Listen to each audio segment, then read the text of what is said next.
ಏನ್ ವಿಷಯ? ನಿನ್ಗೆ ಹೋರಾಟ ಮಾಡೋಕೆ ಬೇರೆ ಜಾಗನೇ ಸಿಗ್ಲಿಲ್ವಾ?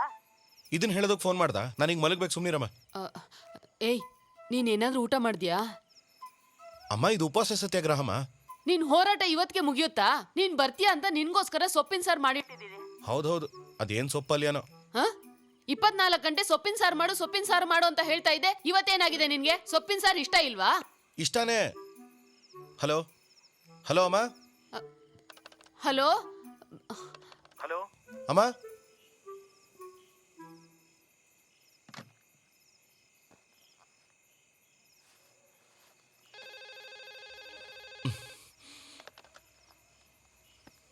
ಇಷ್ಟಾನೇ, ನನ್ಗಿಷ್ಟ ಅಂತ ಹೇಳಿದ್ನಲ್ಲ.